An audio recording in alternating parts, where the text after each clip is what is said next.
Farooq sir, good evening.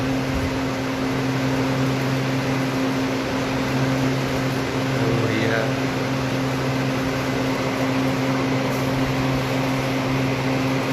Good evening all of you. Good evening, good evening, good evening Ankur sir.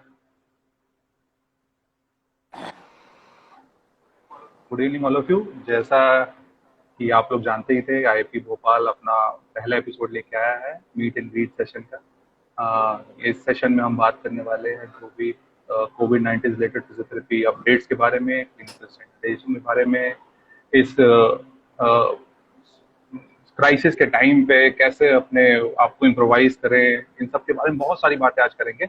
हमारे साथ as a guest doctor Harsh Sagare जुड़ चुके हैं।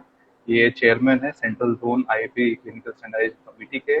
और मैं वेलकम करता हूँ आईआईपी भोपाल की तरफ से सर आपका। कैसे हैं आप? बढ़िया सर, आप कैसे हैं? मैं बढ़िया बढ़िया। ये कैसा काफी रहा टाइम से आपका अपनी लॉकडाउन? बातचीत चल रही थी। हम्म। लॉकडाउन तो सर अच्छा जा रहा है, मतलब अब यूज टू होते जा रहे हैं। Kind of new normal it is कि अब अब सर आदत सी हो गई ऐसे जीने की। इसी के साथ रहना पड़ेगा, कुछ टाइम इसी के साथ जीना पड़ेगा। ये सब अपन को बहुत कुछ बिल्कुल सिखा के जाएगा। बिल्कुल बिल्कुल अभी बिल्कुल। तक मेरे अभी पास तक लाइफ क्वेश्चन। बहुत स्मूथ थी। जी। और आपका कॉलेज वर्क कैसा चल रहा है? बढ़िया बढ़िया सर। कॉलेज वॉलेज सब बढ़िया चल रहा है और कॉलेजेस फिर से ओपन होना स्टार्ट हो गए हैं। बच्चों की बात अच्छी नहीं लगेगी क्योंकि बच्चे अभी चाहते हैं कि थोड़ा टाइम और उनको मिले। और जैसा कि आप देख ही रहे हैं कि आज आफ्टर 68 डेज लॉकडाउन तो खत्म हो चुके हैं, बट लॉकडाउन 5.0 या आप ये कहें कि अनलॉक 1.0 अनलॉक। स्टार्ट हो चुका है। अनलॉक 1.0 काइंड ये ऑफ भी बहुत कंफ्यूजिंग है। 5 फेज में बहुत ही कंफ्यूज। अविनाश सर है। बिल्कुल बिल्कुल बिल्कुल, हम आएंगे उसके ऊपर, धीरे धीरे आएंगे। अभी मेरे पास क्वेश्चंस की बहुत सारी लंबी लिस्ट है और मैं जितने भी अपने व्यूअर्स हैं उनसे भी रिक्वेस्ट करता हूँ कि प्लीज अपने क्वेश्चंस पुट ऑन करना स्टार्ट करें, क्वेश्चंस भेजना स्टार्ट करें। बहुत सारी बातें करनी है फिजियोथेरेपी काउंसिल के बारे में, आपके मैसेजेस और बेसिक से स्टार्ट करेंगे हम हर एक चीजों के बारे में, ठीक है? तो चलिए, अराउंड अराउंड कोशिश 21 करता हूँ मैं मेरी 22 तरफ से सेकेंड। आपके हर सवाल का जवाब दे पाऊँ। बिल्कुल बिल्कुल बिल्कुल, बहुत ही इनफॉर्मल डिस्कशन होगा सर ये। और हम चलिए। कोशिश करेंगे बच्चों को जितने क्वेश्चंस हैं उनको हम आंसर देना स्टार्ट करें। तो सबसे पहला क्वेश्चन मेरा, क्योंकि ये कोरोना के बारे में ही बात चल रही है पूरी की पूरी, ये पूरी की पूरी ये पैंडेमिक है, पूरा विश्व कोरोना के आसपास ही घूम रहा है। All about corona corona corona corona. तो थोड़ा मैं आपकी तरफ से जानना चाहता हूँ कि कोरोना के बारे में कुछ ऐसे डिटेल्स आप हमारे साथ शेयर किए। अपने स्टूडेंट्स भी हमारे साथ कुछ प्रोफेशनल्स हैं, कुछ फार्मा के स्टूडेंट्स हैं, मैक्सिमम इधर के स्टूडेंट्स हैं ज्वाइन। तो कुछ कोरोना के बारे में ऐसे डिटेल्स शेयर करिए जो अभी तक नहीं है। न्यूज मीडिया में, प्रिंट मीडिया में तो बहुत बताया जा रहा है उसके बारे में, बट हमारे पर्सपेक्टिव के हिसाब से कुछ थोड़ा सा डिटेल शेयर करना स्टार्ट कीजिए डॉक्टर हर्ष चंद्र। ओके, सबसे पहले तो थैंक यू बोलना चाहूँगा मैं आईआईपी भोपाल ब्रांच का कि उन्होंने ये इनिशिएटिव लिया और इंस्टाग्राम पे पेज को बनाया और उसके बाद फर्स्ट प्रोग्राम मुझे ऑफर करा कि आप सर होस्ट करिए, आप इसको एज अ स्पीकर आइए। और हम थैंक्स बोलना चाहूँगा जगदीश सर और पूरी आईआईपी भोपाल का कि लास्ट ईयर हम लोगों ने जो काम करा उसके कारण थोड़ा सा लोगों के लिए हमारे मन में एक वो जगह कि हाँ आईआईपी कुछ कर रही है। ठीक है, अब रही कोरोना कोरोना की बात। कोरोना तो देखिए अविनाश सर, सभी की पीएचडी हो चुकी है कोरोना के ऊपर। बिल्कुल पिछले 70 दिन से सब बिल्कुल। लोग कोरोना की ही स्टडी कर रहे हैं, मोबाइल से लेके सब पे कोरोना कोरोना, न्यूज़पेपर कोरोना। बल्कि अब ये टाइम आ गया है कोरोना से बाहर निकलने का। फिर भी अब आपने हम्म पूछा है कि कोरोना क्या है। इन शॉर्ट अगर मैं थोड़ा बहुत बता पाता हूँ तो कोरोना एक टाइप का वायरस है जो कि आरएनए स्ट्रक्चर बेस्ड वायरस है। ठीक है, हम्म ये वुहान सिटी में दिसंबर मिड में मिला, जो कि एक वहाँ पे हम्म मीट की सेलर थी लेडी, उसे सुपर स्प्रेडर कहा जाता है टर्मिनोलॉजी में। उसे वो मिला जीरो पेशेंट। चमगादड़ के हाँ, चमगादड़ के थ्रू ऐसा बोलते हैं।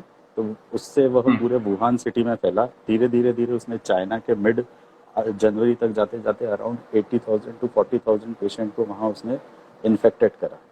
और हम्म चाइना से यूरोप की ट्रेवलिंग फ्रिक्वेंटली डेली होती रहती है, इस कारण वो फरवरी मिड तक यूरोप गया। यूरोप और इटली जाने के बाद यूरोप में जब वह पहुंचा फरवरी में, अब यूरोप से अमेरिका की ट्रेवलिंग फ्रिक्वेंटली बहुत ज़्यादा होती है, इस कारण मार्च हम्म फर्स्ट वीक तक वह अमेरिका में पीक होते गए।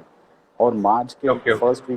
मार्च फर्स्ट वीक में इंडिया में यूएस से कम मान मान के चलिए 10,000 माइग्रेंट्स आए जो कि यूएसए के थे, और धीरे धीरे फिर वो इंडिया में धीरे धीरे वो अपनी पैर पसारते गया, और आज हम देख ही रहे हैं अराउंड 1 लाख के 80,000 के अबव पेशेंट्स इंडिया में हो चुके हैं और इन्फेक्टेड। पर अपने यहाँ फिर भी एक अच्छी बात है कि अपन इन सब चीज़ों को स्टडी करके अपना रिकवरी रेट है उसको मेंटेन कर पा रहे हैं, और डिस्चार्ज रेट भी अपने इंडिया में काफ़ी अच्छा है। और कोरोना के अगर डिटेल्स में बात करें तो आधे लोगों को तो पता ही होगा कि ये एक टाइप का वायरस है, ठीक है। कोरोना फैमिली से है, कोरोना एक पुरानी फैमिली है। सेम ऐसा ही वायरस सार्स में भी था, मर्स में भी था। मेजर इसका क्लिनिकल फीचर्स है रेस्पिरेटरी सिंड्रोम। कुछ पेशेंट्स ऐसे होते हैं कि जिनमें कॉमन फीचर्स होते हैं cough and cold, sore throat, headache, stomach upset, और आज एक नया फीचर्स और आया है, टेस्ट ऑफ टंग आपका अपसेंट हो जाता है, जो नई जनरल्स में ये तो ये बताया जा चुका है। हाँ, तो और इसके कारण ये देखा गया है कि पेशेंट कई बार एसिम्प्टोमेटिक भी रहता है। 90% पेशेंट एसिम्प्टोमेटिक रहे, मतलब उन्हें एडमिट होने की भी जरूरत नहीं पड़ी है यूरोपियन कंट्रीज में। 10% पेशेंट में 7% ऐसे थे जिन्हें ऑक्सीजन थेरेपी के थ्रू ठीक किया गया। 3% पेशेंट ऐसे थे कि जिन्हें वेंटिलेटर या हॉस्पिटलाइजेशन की जरूरत पड़ी, और उसमें कुछ 2% या 4% के आसपास मोर्टेलिटी हुई। ये काफ़ी इन्फेक्शियस है वायरस। इसका इंक्यूबेशन पीरियड अभी तक के जितने वायरस है उन सबसे ज़्यादा है। अराउंड 10 to 14 डेज तक ये वायरस किसी और को अफेक्ट कर सकता है। हम सब लोगों को ध्यान रखना है कि इसका जो इंक्यूबेशन पीरियड है, जैसे स्वाइन फ्लू का incubation period around 1 to 2 days था। इस कारण इसका जो सस्पेक्टेड था, मतलब पेशेंट जो इन्फेक्टेड कम हो पा रहे थे, पर मॉर्टेलिटी रेट स्वाइन फ्लू का सबसे ज़्यादा था। और स्वाइन फ्लू से अगर इसको अपन कंपेयर करते तो स्वाइन फ्लू जो है वो एक सिक्रीशन प्रोड्यूस करता था लंग्स में इन्फेक्शन के कारण, पर जस्ट अपोजिट अपन कोरोना में देखते हैं तो ड्राई कफ आता है। क्यों? क्योंकि ड्राई कफ आता है क्योंकि लंग्स में इन्फ्लामेशन स्टार्ट हो जाता है। और अगर इसकी अपन बोलिए कंटिन्यू। और अगर अपन इसके बारे में और अगर स्टडी देखा जाए तो इसमें सबसे ज़्यादा अपन लोगों को ध्यान रखना है ओल्डर पेशेंट्स का और बच्चों का। WHO की भी गाइडलाइन है, भारत सरकार की भी गाइडलाइन है कि अबो 65 ईयर्स ओल्ड्स को आपको बिल्कुल घर के अंदर रखना है, उन्हें लिमिटेड आउटगोइंग करना है, सोशल गैदरिंग्स अवॉइड करना है। 10 साल से छोटे बच्चों को भी आपको बाहर नहीं जाने देना है, उनका सबसे ज़्यादा ध्यान रखना है। और specially respiratory patients, cardiac patient, renal patient, cancer patients, इन सबको तो स्पेशली बहुत ज़्यादा ध्यान रखना है क्योंकि ये कई बार मल्टीपल ऑर्गन पे अफेक्ट करता है। और भोपाल का ही मैं देखूँ तो जो भोपाल में अभी 50 के अराउंड मॉर्टेलिटी हुई है, उसमें अधिकतर जो पेशेंट्स हैं वो रेस्पिरेटरी वाले हैं, क्योंकि भोपाल ऑलरेडी एक गैस स्ट्रेटेजी झेल चुका है और उसके कारण COPD के अफेक्टेड पेशेंट्स ज़्यादा थे। और मॉर्टेलिटी में अराउंड 30 पेशेंट्स या 20 पेशेंट 40 में से जो कि गैस विक्टिम्स रहे। ये सब को ध्यान रखते हुए फिलहाल देखा जाए तो ट्रीटमेंट अभी इसका क्लिनिकल बेस पे ट्रायल्स चल रहे हैं। सिर्फ ट्रीटमेंट इसका ट्रीटमेंट जो है सिम्टम बेस्ड ट्रीटमेंट है। पेशेंट को जैसे जैसे सिम्टम्स है उसके अकॉर्डिंगली उन्हें ट्रीटमेंट दिया जा रहा है। हो सकता है कुछ पेशेंट पैरासीटामोल से ही ठीक हो रहे हैं, किसी स्टेरॉइड्स की नीड लग रही है, और मल्टीपल मेडिसिन मल्टीपल थ्योरीज काम कर रही है। कोई स्पेसिफिक ऐसा ड्रग नहीं है कि पर्टिकुलर आपने ये खा लिया अभी और आप कोरोना फ्री हो गए। 6 to 7 डेज में इसमें आपके अगेंस्ट एंटीजन एंटीबॉडी डेवलप होने लगता है, जिनका इम्यून सिस्टम अच्छा है। और नई गाइडलाइन जो ICMR की आई है उसमें डिस्चार्ज जो है पेशेंट का क्राइटेरिया वो अब 10 डेज कर दिया, पहले 14 डेज था। 10 डेज और विदाउट एनी RT-PCR, मतलब आपको निगेटिव टेस्ट का वेट नहीं करना है। अगर पेशेंट एसिम्प्टोमेटिक है, उसे कोई सिम्टम्स नहीं है 10 डेज पे, तो आप उसे डिस्चार्ज कर सकते हैं। और डायग्नोसिस होता है RT-PCR से, ये तो सभी को पता होगा। ठीक है सर, ये तो क्लिनिकल बातें हो गई, क्लिनिकल बात हो गई, अपन ने उसका बेसिक के बारे में बात कर ली है। जहाँ तक मैं अभी उसके बारे में पढ़ रहा था कि कोरोना अगले 50 से 100 सालों तक तो हमारा पीछा नहीं छोड़ने वाला। मतलब कोरोना के जो पार्टिकल्स है वो इधर उधर कहीं ना कहीं ट्रांसमिट होते रहेंगे और म्यूटेट होकर किसी न किसी नए फॉर्म में आते ही रहेंगे अपने सामने, ठीक है। तो जब हमें ये चीज मालूम है कि ये अपने साथ बन के ही रहने वाला है और इसी को हम न्यू नॉर्मल भी कहने वाले हैं, इसी कोरोना की वजह से जो हाइजीनिक हमने पहले प्रैक्टिसेस थी, पहले हमने उसको छोड़ दिया था, अब हम फिर से उस हाइजीनिक प्रैक्टिसेस की तरफ दोबारा जाने की कोशिश कर रहे हैं या बहुत हद तक चले भी गए हैं कि सैनिटाइजर, मास्क और दूसरी जो अपने घर की सैनिटाइज करने की थी, अपने ओवरऑल हाइजीन को मेंटेन करना था, ये सब की तरफ फिर से हम वापस जा रहे हैं, जिसको हम न्यू नॉर्मल कह रहे हैं। ठीक है, तो इन सब चीजों में ही मेरा अगला क्वेश्चन यही आपके साथ रहेगा कि इन सब चीजों के साथ बीइंग अ फिजियोथेरेपिस्ट, मैं भी फिजियोथेरेपी, आप भी फिजियो, मैक्सिमम अपने जितने जो ऑडियंस है जो हमको देख पा रही है वो फिजियो भी है, और साथ में ना दूसरे भी जो अदर हेल्थ वर्कर्स हैं उनके लिए भी क्वेश्चन पूछ लेता हूँ आपसे कि इस क्राइसिस से हम धीरे धीरे ओवरकम करना स्टार्ट कर देंगे, फिर भी वायरस अपने साथ कहीं ना कहीं रहेगा। तो उस वायरस के साथ कैसे ही अपने आप को अडाप्ट करते हुए हम अपनी प्रैक्टिसेस को, क्योंकि इकोनॉमी भी अपने को बढ़ानी है, हम सबको अपना घर चलाना है, हम सबको अपनी प्रैक्टिस कंटिन्यूस करनी है, तो मैक्सिमम लोगों के लिए ये क्वेश्चन होंगे और मेरा खुद इन पर्सनल क्वेश्चन है कि कैसे हम इस कोरोना वायरस के साथ ही इसका अपने आप को अडाप्ट करते हुए, अपने लाइफस्टाइल को अडाप्ट करते हुए कैसे अपने आप को इम्प्रोवाइज किया जाए, कैसे अपनी प्रैक्टिस को फिर से पटरी पे लाने की कोशिश करेंगे। इसके बारे में कुछ इनपुट दीजिए आप। देखिए, ये तो एक पेंडेमिक डिसीज है। डब्ल्यूएचओ ने इसको एक महामारी के रूप में बोला है, पर जब तक डब्ल्यूएचओ ने इसे बताया तब तक ये काफ़ी फैल चुकी थी।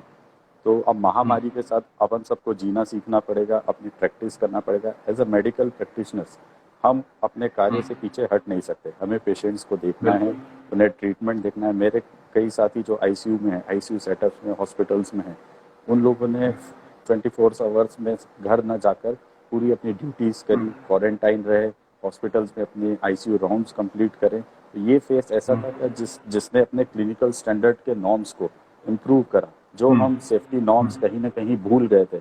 याद करिए अविनाश जी, अपन जब कॉलेज में थे तो आईसीयू में कितने सेफ्टी नॉर्म्स अपन फॉलो करते थे कि यार अरे वो पेशेंट को H1N1 है, पेशेंट को स्वाइन फ्लू है, आईसीयू राउंड्स में डर लगता है। पर आज अपन को बेसिक वही नॉर्म सारे क्लिनिक्स पे फॉलो करने पड़ेंगे, क्योंकि हर पेशेंट को अपन को एक सस्पेक्टेड के रूप में देखना पड़ेगा। क्योंकि फिजियोथेरेपी क्लिनिक एक ऐसा क्लिनिक है जहाँ पे पेशेंट्स एडमिट नहीं होता, वह आता है, ट्रीटमेंट लेता है, उसके बाद कम्युनिटी में चला जाता है। अब कम्युनिटी में वो किससे मिलता है, उसके नियरेस्ट कौन है, उसका डियरेस्ट कौन है, उसके पास वाला कौन है, और वो कहाँ से इन्फेक्शन लेके आपको इन्फेक्ट कर सकता है। इवन आप जितने पेशेंट को देख रहे हो आप उनको इन्फेक्ट कर सकते हो। तो अपने साथ एक सबसे बड़ा ड्रॉबैक है कि अपने आप को तो आपको सेफ रखना है। इवन आपके पेशेंट को आपको मोटिवेट और गाइड करना है कि आप बिल्कुल स्ट्रिक्टली गवर्नमेंट गाइडलाइंस को फॉलो करें। कंटेमिनेटेड एरिया के पेशेंट्स को आप होल्ड करिए 2-3 वीक तक। जैसे ही ये सब आप कर पाएंगे तो ही आप अपने क्लिनिकल स्टैंडर्ड को इम्प्रूव कर पाएंगे और कोविड के साथ आप कंधे से कंधा मिलाकर प्रैक्टिस कर पाएंगे। फिजियोथेरेपिस्ट के साथ एक और क्या बोल सकते हैं, ये खास बात भी है, और एक टाइम स्पेंड जो होता है पेशेंट का वो सबसे ज्यादा होता है, अराउंड 42 ये बहुत अच्छी बात है। बीइंग अ फिजियोथेरेपिस्ट हम सबसे ज्यादा टाइम स्पेंड करते हैं, मतलब अलॉन्ग विद अगर नर्सिंग प्रोफेशन की बात करें, सबसे ज्यादा टाइम अगर स्पेंड कोई करता है पेशेंट के साथ में वो एक फिजियो ही करता है। तो इसलिए तो मैं अपने लिए आपको ताली बजाना चाहूंगा। 1 घंटा करीब अपन पेशेंट्स को देखते हैं, असिस्ट करते हैं, ट्रीटमेंट देते हैं। इस 1 घंटे में क्रॉस इन्फेक्शन होने का खतरा सबसे ज़्यादा होता है। इस क्रॉस इन्फेक्शन के कारण कहीं ना कहीं एक फिजियोथेरेपिस्ट क्लिनिक से अगर एक पेशेंट निकलता है तो ये सारे फिजियोथेरेपिस्ट क्लिनिक्स के लिए नोटिस बन सकता है, सारे फिजियोथेरेपिस्ट के लिए क्वेश्चन मार्क बन सकता है। इस कारण बहुत सावधानी पूर्वक, बहुत गाइडलाइंस को फॉलो करते हुए, स्ट्रिक्टली प्रॉपर हाइजीन को मेंटेन करते हुए और सारे गवर्नमेंट्स के अकॉर्डिंगली ही क्लिनिक को स्टार्ट करना चाहिए। अभी भी कुछ लोग क्लिनिक स्टार्ट कर चुके हैं, वो उन लोगों से यही मेरा निवेदन है कि अच्छे से गाइडलाइंस को फॉलो करें, प्रॉपर सेफ्टी नॉर्म्स ले, पेशेंट हिस्ट्री पे ध्यान दे कि पेशेंट कहीं कंटेमिनेंट जोन का तो नहीं है, उसकी कोई ट्रैवल हिस्ट्री तो नहीं है, उसके घर में किसी की ट्रैवल हिस्ट्री तो नहीं है। इन सबको ध्यान में रखते हुए अगर अपन करेंगे तो शायद आने वाला टाइम अपने लिए और अच्छा होगा। और जहाँ तक मैं देख रहा हूँ कि इस कोविड में जो अपने क्लिनिकल स्टैंडर्ड है वो सुधरेंगे, क्योंकि आप पेशेंट पे फोकस ज़्यादा करेंगे। पेशेंट पे जो आपकी भीड़ होती थी उसको आपको सोशल डिस्टेंसिंग मेंटेन रखना पड़ेगी। आप एक साथ 5 पेशेंट देखते थे, आप 2 से ज़्यादा, 4 से ज़्यादा देख नहीं पाएंगे अगर बड़ा प्रीमाइसिस है आपका। तो ये सब चीज़ों को देखते हुए आपके क्लिनिकल प्रैक्टिस में और अच्छा मार्क आएगा, अच्छा लेवल आएगा, जिससे लोगों का ट्रस्ट और बढ़ेगा आपके लिए। हाँ, मुझे तो ये चीज मतलब अगर इस चीज में हम देखें, अपनी इम्प्रोवाइजेशन की बात करें तो अब जैसे कि गाइडलाइंस के हिसाब से बहुत ज्यादा कॉन्टेक्ट लेस हमें ट्रीटमेंट प्रोवाइड करना है, तो डिजिटल फील्ड का अगर इनकॉर्पोरेशन हम अपने साथ में करने लगे, जैसे टेली कंसल्टेशन होना स्टार्ट कर दे। पहले मुझे ये लगता था कि बीइंग एकेडमिशियन मुझे ऐसा लगता था कि अगर चॉक एंड टॉक मेथड से अगर मैं अवे जाता हूँ तो मैं शायद अपने बच्चों को उतने अच्छे तरीके से काउंसल नहीं कर पाऊंगा या उनसे बातचीत नहीं कर पाऊंगा, लर्निंग प्रोसेस को फॉलो नहीं कर पाऊंगा। लेकिन जब हमने देखा कि एक बार ऑनलाइन प्लेटफॉर्म पे भी जब हम आए हैं तो वो भी बहुत बेहतर तरीके से होता है, क्योंकि हम बीइंग अ फिजियो या बीइंग अ ह्यूमन बीइंग हम एवर इवॉल्विंग है, हमेशा हम इवॉल्व करते रहते हैं अपनी चीजों में, हर चीज के हिसाब से अपने आप को अडाप्ट करते रहते हैं, अपने आप को मोटिवेट करते रहते हैं। तो मुझे यही कहना है कि अब जब कॉन्टेक्ट लेस थोड़ा सा होने वाला है ये आगे जाके, क्योंकि आप तो अपनी तरफ से पूरी प्रिकॉशन रखेंगे लेकिन पेशेंट को भी तो रखना चाहिए ना। पेशेंट के अंदर भी एक डर बना हुआ रहेगा हमेशा से कि मैं जा रहा हूँ क्लिनिक पे, मल्टीपल पेशेंट्स आते होंगे, टू एंड फ्रो आता रहेगा, वहाँ पे फुटफॉल बढ़ता ही रहेगा पेशेंट्स का, तो पेशेंट भी थोड़ा डर के रहेगा। तो उस डर को खत्म करने के लिए हम क्या कर सकते यही तो सबसे बड़ा हैं? क्या प्लस हम आप अपने लिए वो है कि आपको पेशेंट को अवेयर करना पड़ेगा और आपको ये दिखाना पड़ेगा कि हम इंटरनेशनल स्टैंडर्ड्स की गाइडलाइन को फॉलो कर रहे हैं पेशेंट के नॉर्म्स के सेफ्टी के लिए। अगर आप गाइडलाइंस फॉलो हाँ, नहीं करेंगे तो पेशेंट आपसे घबराएगा, 2 दिन ट्रीटमेंट लेने के बाद हो सकता है वो आपकी क्लिनिक पे कंटिन्यू ना करे, वह अपने ट्रीटमेंट को बिल्कुल। पोस्टपोन करेगा। पर अब इस कोविड के साथ अगले 6 मंथ तक तो इनिशियली रहना है। एक दिन में तो 1,30,00,000 मेडिसिन आनी जाएगी, 100 करोड़ के आसपास, तो हाँ सबको हाँ हाँ, मिलेगा, जो होगा वैक्सीन आएगा, टाइम सबको टाइम लगेगा। लगेगा। तो ये हाँ, सब मतलब आने एक के टाइम लिए से आप स्टार्ट होगा तो हाँ। तो करीब 1.5-2 साल लग सकता है इवन मेडिसिन आने में। और देखा जाए तो देखिए हो सकता है वैक्सीन ना भी आए, ट्रायल्स चल रहे, जैसे स्वाइन फ्लू का आज तक वैक्सीन नहीं आया, टेमीफ्लू मेडिसिन आ चुकी है, आज भी पेशेंट मिलते हैं, हर साल 30-40-100 पेशेंट एमपी में मिलते हैं, भोपाल में मिलते हैं। फिर भी क्या अपन ने हाँ। प्रैक्टिस बंद कर दी? कर ही रहे हैं। पर यह है कि इस हम्म, कोरोना ने कुछ ज़्यादा ही सबको सिखाया और अवेयर करा कि इन्फेक्शियस डिसीज से आपको लड़ना कैसे है, आपकी मॉर्टिलिटी, आपकी सुपरविजन, आपका ये सब आपका बहुत आपको ध्यान रखते हुए आपको फैमिली को बचाना है, क्योर करना है। और अगर आप अच्छे स्टैंडर्ड से प्रैक्टिस करेंगे तो मुझे नहीं लगता कि पेशेंट आप पे ट्रस्ट नहीं करेगा। पेशेंट को आपका ट्रस्ट बना हुआ है, उसे आपको और लॉन्ग टर्म लेके जाना है। हाँ, यही चीज है, ट्रस्ट बिल्डिंग सबसे इम्पोर्टेंट है। जितने भी फिजियोज यहाँ पे सुन रहे हैं उनको बताना चाहूंगा कि जब भी आप पेशेंट के साथ इंटरेक्ट करना स्टार्ट करें, कोशिश करिए कि ट्रस्ट बिल्डिंग में और रेपो बिल्डिंग में आप मैक्सिमम अपना टाइम स्पेंड करिए, क्योंकि जब ट्रस्ट होगा एक दूसरे के बीच में तभी ये फिजियो और पेशेंट वाला रिलेशनशिप इसको हम आगे कंटिन्यू कर सकते हैं। चलिए, एक क्वेश्चन आया डॉक्टर जसप्रीत की तरफ से कि is there any particular protocol और guidelines for physio clinical sensitization? ठीक है, तो मैं इस पे आने ही वाला था वैसे भी, शायद नेक्स्ट क्वेश्चन फारूक मेरा सर ये ने भी रहने वाला यही था। क्वेश्चन पूछा है। फारूक सर का भी अच्छा यही अच्छा अच्छा। क्वेश्चन है, देख आप ऊपर देखिए। हाँ हाँ, ठीक है सर। तो इसके बारे में आप कुछ कहिए। डॉक्टर जगप्रीत अपने बहुत खास देखिए, आदमी है। मैं कुछ क्लिनिकल गाइडलाइंस आपके साथ शेयर करना चाहूँगा। वो मैंने कुछ हाँ, स्टडी करके अपने लिए बनाई थी और इवन मैंने आईएपी की नेशनल ब्रांच को भी उसे सजेस्ट करा है। As a clinical standard committee का मैं अभी न्यूली चेयरमैन अपॉइंट हुआ हूँ सेंट्रल जोन का। तो मैंने बिल्कुल कुछ कॉन्ग्रेचुलेशन सर गाइडलाइंस उसके लिए। तो कुछ गाइडलाइंस मैंने बनाई थी जिसे मैंने हायर अथॉरिटीज़ को दिया है, उस पर और वर्क चल रहा है। ये गाइडलाइंस में अगर देखा जाए तो ये गाइडलाइंस आपको सारी चीज़ें बताएगी कि आपको कैसे प्रैक्टिस करना और क्या स्टैंडर्ड और प्रिकॉशन को फॉलो करना है। तो स्टार्टिंग अगर अपन करें क्लिनिकल गाइडलाइंस फिजियोथेरेपी प्रैक्टिस में, तो जोन से डिवाइड करते हैं। सबसे पहले जोन, आप अपने एरिया को, स्टेट को, जहाँ भी आप है, 2 जोन में डिवाइड करिए, एक रेड जोन, एक ऑरेंज और ग्रीन जोन। रेड जोन में कंटेमिनेटेड एरिया, कंटोनमेंट एरिया में अगर कोई भी पेशेंट है, आप उस पेशेंट को अगले 3 वीक्स तक नहीं देखेंगे। उस एरिया डिनाई में करते क्लिनिक सीधे। में उस एरिया में क्लिनिक नहीं खुलना चाहिए। अगर क्रॉस इन्फेक्शन फिजियोथेरेपी क्लिनिक से होता है तो ये मैसेज सबके लिए जाएगा और इवन गलत पेपर जाएगा। से, न्यूज़ में, मीडिया में, सब जगह ये मैसेज आएगा कि फिजियोथेरेपी क्लिनिक से पेशेंट बढ़े, यहाँ से 25 पेशेंट संक्रमित हुए। गवर्नमेंट बहुत अच्छी तरीके से लड़ रहा है, रोकने की कोशिश कर रहा है, तो हम भी एक उसमें सपोर्ट करने की कोशिश करें। और सेकंड है ग्रीन जोन। ग्रीन और ऑरेंज जोन ऐसा है जहाँ पे रेट ऑफ पेशेंट्स है वो डिक्रीज हो चुका है और कई दिनों से काफ़ी नहीं पेशेंट्स हैं। उन पेशेंट्स में आप अपनी क्लिनिक प्रैक्टिस कर सकते हैं, इंडिपेंडेंटली कर सकते हैं, पर कुछ बातों का उसमें आपको ध्यान रखना है।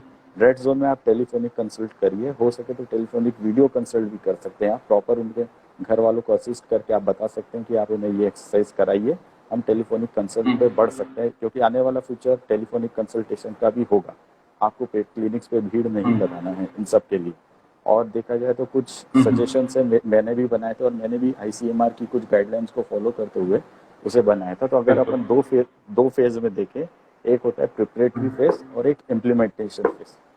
प्रिपरेटरी फेज वो है कि हमें क्या क्या प्रिपरेशन करना है हमारी क्लिनिक स्टार्ट करने के पहले, क्या ओके। प्रिपरेशन होना चाहिए।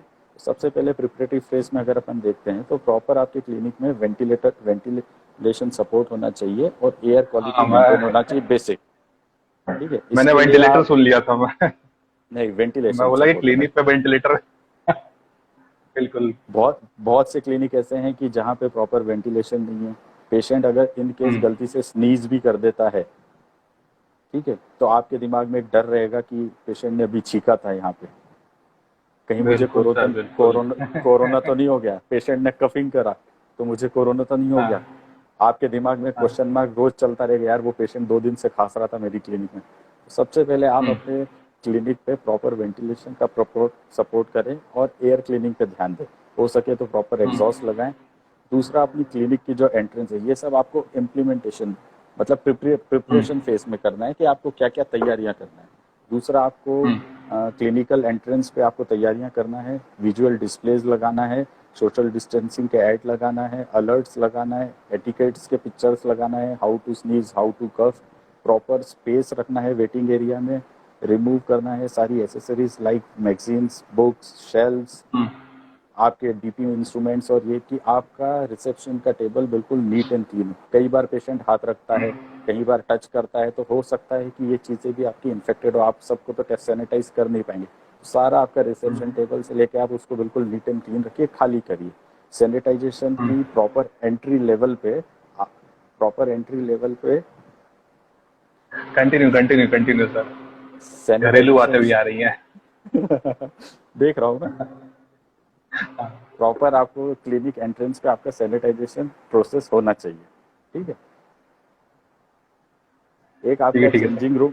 एक चेंजिंग रूम आपको हम्म, डिजाइन करना चाहिए। आप एक काउच कम कर दीजिए, पर एक ऐसा चेंजिंग रूम बनाइए कि जहाँ पे आप donning and doffing of PPE, gowns, face mask, इसको प्रॉपरली आप एक बॉक्स में या एक आपके बीन्स में या पॉली बैग्स में उसको रेगुलरली रख पाए और सैनिटाइज के लिए फर्दर आगे दे पाए। अगर आप उसको ऐसे डेडिकेटेड एरिया में नहीं करेंगे तो हो सकता है कि आप पूरे क्लिनिक को इन्फेक्टेड कर दें। एक काउच हम्म, आप अपना केबिन डेवलप करें। वॉशरूम का ध्यान रखें, वॉशरूम हाइजीन मेंटेन होना चाहिए, क्योंकि पेशेंट अगर आपके वॉशरूम में बार बार जाता है और उसे आप प्रॉपर मेंटेन नहीं कर पाए तो वो भी एक सोर्स हो सकता है इन्फेक्शन का। हैंड हाइजीन आपको ध्यान रखना है, एवरी 20 to 30 मिनट WHO ने भी बोला है कि आपको हाथ धोना है, अल्कोहल बेस्ड सैनिटाइजर हो या सोप हो। तीसरा, आपको इन्वायरमेंट को भी डिसइंफेक्ट करना है। इन्वायरमेंट मतलब आपका जो एरिया है, एयर में मॉलिक्यूल्स है, सराउंडिंग है। पार्टिकल्स है, तो सराउंडिंग को भी आपको डिसइंफेक्टेंट करना है। और आपके क्लिनिकल इंस्ट्रूमेंट्स जैसे इलेक्ट्रोड हो गया, काउच हो गए आपके, इन सबको भी आपको डिसइंफेक्ट करना है प्रॉपरली। ये इस सब के लिए आपको सबसे पहले प्रिपरेटरी मतलब ये सब आपको तैयारी करना है प्रिपरेटरी फेज में कि ये सब आपके पास ये होना चाहिए। प्रिपरेटरी है, मतलब इतना हाँ, कुछ अब प्रिपरेशन में करना है। करना चाहिए अगर आप अच्छे से क्लिनिक खोलना चाहते हैं और फ्यूचर में 1 साल तक इसके साथ प्रैक्टिस करना चाहते हैं और अच्छे से पेशेंट देखना चाहते हैं विद अच्छी फीस के साथ, तो आपको हम्म। स्टैंडर्ड तो बढ़ाना पड़ेगा। हाँ, क्योंकि ठीक है। मेरा मेरा अगला क्वेश्चन यही आने वाला था, क्योंकि मैं जब प्रिपरेटरी फेज में, मतलब आपने 2 फेज की बात की थी, प्रिपरेटरी फेज में मैं इतनी सारी चीजें करने वाला हूँ, सैनिटाइज करने वाला हूँ, मुझे पूरा वेंटिलेशन का मेंटेन रखना है, हर चीज का ख्याल रखना है। एक क्वेश्चन डॉक्टर सुबोध ने भी है पूछा सर। था कि पीपी किट का अगर, ठीक है, तो इतने समय जब मेरी कॉस्टिंग बढ़ने वाली है, तो क्या मैं अपने फीसेस को भी बढ़ाऊंगा कि नहीं बढ़ाऊंगा, कि मैं बिल्कुल। कि कई बार नहीं, ऐसा आप क्वेश्चन आते हैं ना कि डॉक्टर्स अपनी फीस बढ़ा लिए, ऐसा कर लिए, वैसा कर लिए, तो देखिए, उनके लिए आप क्या कहना चाहोगे? 90% क्लिनिक्स में ये सब चीज़ें हैं। सिर्फ उन्हें सैनिटाइजर हाँ। का इंतज़ाम करना है और सोशल डिस्टेंसिंग और इसके एड्स के प्रमोशंस करना है। बाकी वेंटिलेशन बहुत बढ़िया। प्रॉपर है, सेंट्रलाइज्ड एसी भी है बहुत सी क्लिनिक्स में, और ये सारी चीज़ें अगर उनका सेंट्रलाइज्ड एसी है तो उन्हें ध्यान रखना है कि सेंट्रलाइज्ड एसी का कम से कम यूज़ करें, क्योंकि सेंट्रलाइज्ड एसी भी देखा गया है कि इन्फेक्शन का कारण बन है बहुत सी जगह यूएस में और इस जगह, क्योंकि सेंट्रलाइज्ड एसी से जो सर्कुलेशन जाता है वो सब जगह जाता है। तो इन सब चीज़ों को अवॉइड कर सकते हैं। फीस तो आपको देखिए आपके हिसाब से बढ़ानी भी पड़ सकती है, और अगर आप अच्छी चीज़ें दे रहे हैं, आप पेशेंट से उसका चार्ज ले सकते हैं। आप पेशेंट को नया फेस मास्क डिपेंड। दीजिए, पेशेंट को सेफ्टी दीजिए, पेशेंट चार्ज करेगा। पेशेंट भी अपनी सेफ्टी चाहता है, अगर उसे ट्रीटमेंट लेना है तो वो चार्ज करेगा हाँ, उस चीज़ों का। आप ये मत सोचिए कि मैं ठीक ऐसा है। करूंगा तो मेरा कॉस्ट बढ़ेगा। अब आते हैं अपन सर हाँ। इम्प्लीमेंटेशन फेज पे, कि आप इसको इम्प्लीमेंट कैसे हाँ करें। हाँ ठीक है, हाँ इम्प्लीमेंट फेज पे अगर आते हैं तो सबसे पहले आपको टेली कंसल्टेशन करना है या टेली स्क्रीनिंग करना है।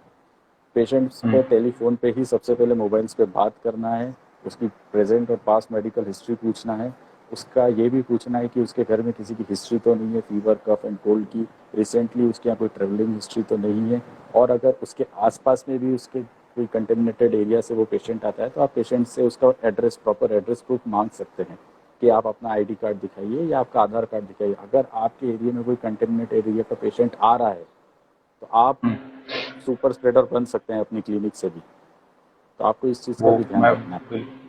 मैं तो बिल्कुल नहीं आप बनना चाहूंगा कभी भी। तो मैं भी नहीं बनना चाहूँगा, इस कारण मैंने अपना क्लिनिक स्ट्रिक्टली फॉलो लॉकडाउन रखा था। और आपको इनकरेज करना है हाँ पेशेंट को कि आरोग्य सेतु ऐप डाउनलोड करे। एक गवर्नमेंट ने बहुत अच्छा हाँ इनिशिएटिव हाँ लिया है, ऐप बनाया है कि जिससे आपके ऑन कॉल जीपीएस के थ्रू आपका डेटा वो रिकॉर्ड करते हैं कि आपकी मोबिलिटी कहाँ कहाँ हुई। अगर फॉर एग्जांपल एक पेशेंट मेरा सस्पेक्टेड पाया जाता है कोविड के लिए, तो मेरे पास उसका अलर्ट आ जाएगा कि ये क्लिनिक पे आपके आया था। तो वो सिर्फ आरोग्य सेतु ही बता सकता है। हो सकता है कल से वो पेशेंट मेरे आना बंद हो जाए, मैं सोचूं ही ना कि ये क्यों नहीं आ रहा, हो सकता है हाँ नहीं आ रहा किसी कारण से, पर 10 दिन बाद अगर वो कोरोना पॉजिटिव आता है तो मुझे अलर्ट आएगा। वो सिर्फ आरोग्य सेतु के ही थ्रू आ सकता है और कोई बिल्कुल भी ऐसा बिल्कुल। सिस्टम नहीं है कि वो आपको डेवलप करे। तो मैं तो सभी फिजियो से बोलूंगा, इवन अपने फैमिली मेम्बर्स को भी मैंने डाउनलोड।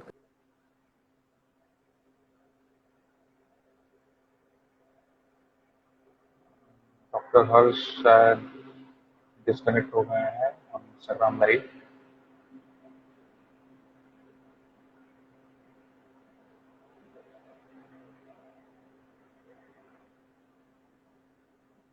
पेशेंट आता है तो आपको क्या तैयारी करनी हाँ है अराइवल पे। अब ये सब अपन जो कर रहे हैं ये इम्प्लीमेंट कर रहे हैं उस चीज़ों को। ठीक है, तो सबसे पहले आपको एलिमिनेट करवाना है कि वो अपने गॉगल्स, अपनी रिस्ट बैंड, अपने गैजेट्स, ज्वेलरीज और ये सारी चीज़ों को कार में ही रख के आए या इवन अपने बैग कैरी बैग में रखें। कोई भी एडिशनल बैग वो आपके ट्रीटमेंट एरिया में लेके ना आ पाए। ठीक है, आप उसको कंपलसरी बोलिए कि आपको मास्क पहनना है, इवन ट्रांसपोर्टेशन पे भी आपको मास्क पहनना है। ऐसा नहीं कि क्लिनिक आ रहे हैं तो वो मास्क लगा लिया और टू व्हीलर पे ऐसे ही घूम रहे थे बाहर। ठीक है, ठीक है ठीक है। तीसरा आपको ये बॉडी हाँ टेम्परेचर बॉडी और प्रॉपर टेम्परेचर। बॉडी टेम्परेचर और हैंड हाइजीन पे ज़्यादा ध्यान देना है। देखिए बॉडी टेम्परेचर WHO और Indian ministry of health and science ने भी मैंडेटरी करा है। अगर आपके यहाँ एक से ज़्यादा लोग आते हैं या आप किसी टाइप का कुछ ऑफिस बिजनेस या प्रैक्टिस करते हैं तो आपको बॉडी टेम्परेचर लेना है।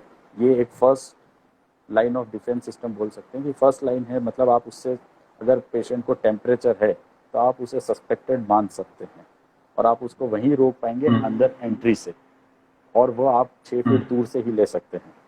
आप ये मत सोचिए कि यार मैं बॉडी टेम्परेचर क्यों लूँ, ये तो रोज आते हैं मेरे यहाँ, इन्हें तो बुखार नहीं है। हो सकता है पेशेंट पैरासीटामोल ले रहा हो, आपको उसने हिस्ट्री में नहीं बताया। बहुत सी चीज़ें हाँ होती तो हैं अगर जो पैरासीटामोल अगर वो ले रहा हो, पैरासीटामोल ले रहा हो तो उसका तो बॉडी टेम्परेचर कम आएगा उस समय। कम हो तब क्या सकता है। करेंगे? वो ही तो हुआ स्टार्टिंग में, जहाँ तक मैं सोचता हूँ। जो यही यही तो। इंडिया में केसेस बढ़ने का कारण ही ये हुआ। जो ट्रेवलर हिस्ट्री थी, हाँ 90% लोग हाँ पैरासीटामोल ले चुके थे। हाँ उसके बाद हाँ। आपको अगर हो सके तो एक ऑक्सीमीटर आपके पास रखना चाहिए क्लिनिक पे। अगर आप ऑक्सीमीटर रखेंगे तो आप उसका ऑक्सीजन का सेचुरेशन और ये सब देख पाएंगे। दूसरा, आपको पेशेंट को कंसर्न फॉर्म सबसे ज़्यादा इम्पोर्टेंट है इस टाइम पे, और पहले तो लेना ही चाहिए था, पर अगर आप पेशेंट से कंसर्न लेते हैं इस कोरोना क्राइसिस में, आप अपना एक फॉर्म डेवलप करिए, उसमें सारी हिस्ट्री होना चाहिए। कंसर्न लीजिए कि मैं आपका ट्रीटमेंट करूंगा, आप इस एरिया से नहीं आते, आपके घर में कोई ट्रेवलर हिस्ट्री नहीं है और ये सब सारी चीज़ें नहीं है। तो अगर ये सब आप प्रॉपरली करेंगे तो मेरे ख्याल से आप अच्छे से क्लिनिक चला पाएंगे। डिस्ट्रिक्ट एडमिनिस्ट्रेशन के रूल को फॉलो करिए। अब फिजियोथेरेपिस्ट को क्या प्रिकॉशन रखना है, ये पेशेंट के हो गए सर। ठीक है, फिजियोथेरेपिस्ट को क्या चलिए प्रिकॉशन चलिए, रखना है। उस ये पढ़ते पढ़ते कुछ कुछ क्वेश्चंस आए हैं, उसका भी जवाब देते जाइएगा। जैसे थर्मल गन का तो आपने फारूक अहमद फतेह सर का क्वेश्चन का आंसर दे दिया है कि थर्मल इज एन मस्ट।